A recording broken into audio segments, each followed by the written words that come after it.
Rhys Williams di'n enw i. Da ni'n ffarmio yn Sarmell Lleirn ar Benin Llŷn. Eleni, da ni yn rhan o grŵp o ffermwyr sy'n rhannu data tyfiant porfa ar gyfer prosiect Porfa Cymru.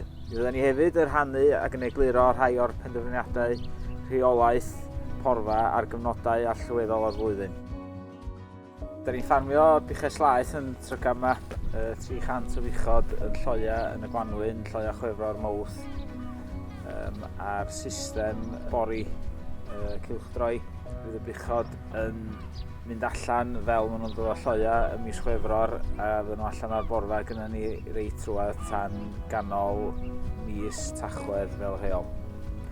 Mae gyda ni oddeutu 70 hectar yn Trygama. Mae hynny fel arfer yn ddigon i gadw'r buchod ar waswell yn yr adeg yny, a mae gennym ni dir o ddar y ffarm yn dod â seilwair i gyd i fewn. Mae mesur porfa i ni yn bwysig ofnadwy, mae'n siŵr un o'r jobsys mwyaf pwysig da ni'n neud bob wsos, bob dydd Llun drwy'r tymor tyfu o mis Chwefror yma ymlaen. Fydden ni yn mesur, a mae hynny wedyn yn galluogi ni wneud penderfyniadau go bwysig yn mynd ymlaen wrth fesur a sbiad ar y tywydd. Da ni'n gallu gweld ymlaen o leia 10 diwrnod.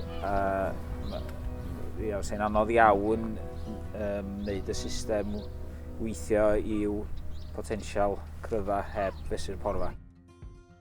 Y broses mesur porfa, da ni'n defnyddio system o werddon. Mae'r system wedi dod cut and weigh, maen nhw'n galw fo, lle da ni'n mynd rownd efo siswn a quadrant hanner metr. Da ni'n rhoi y quadrant ar ddarn average ar y cae, lle dorio, bwyso fo, estimatio'r dry matter, ac o hynny wedyn da ni'n gallu gweithio allan faint o kilos o dry matter sydd yn y cae per hectar.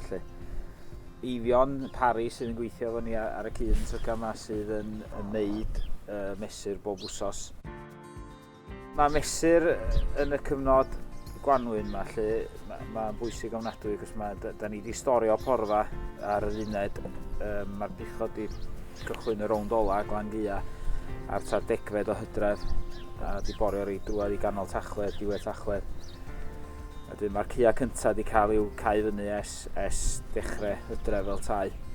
A wedyn mae'r banc yna gyda ni wedyn i'r Gwanwyn i bara ni o dechrau Chwefror i drwad i Magic Day da ni'n galw fo sy'n digwydd ar y ffarm yma fel rheol o gwmpas rhwng y 15 ar 20 o Fowrth i'r 10 o Ebrill.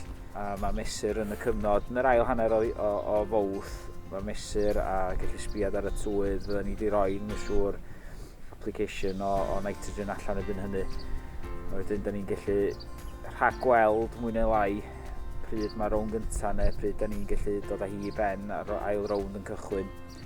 Ac os da ni'n gallu cael hynny'n iawn, fydda i wastad yn meddwl drwy fesur yn fanwl yn y cyfnod yna, mae rhywun o flaen, os da ni'n gallu gorffen y rownd gyntaf yna cyn i'r porfa dechrau tyfu yn sydyn, yn ddechrau mis Ebrill, a da ni'n gallu gorffen weithiau rhyw 5 diwrnod cynt. Mae o'n rhoi ni mewn sefyllfa lle da ni'n gallu cadw ar top y borfa wedyn trwy mis Ebrill a mis Mai.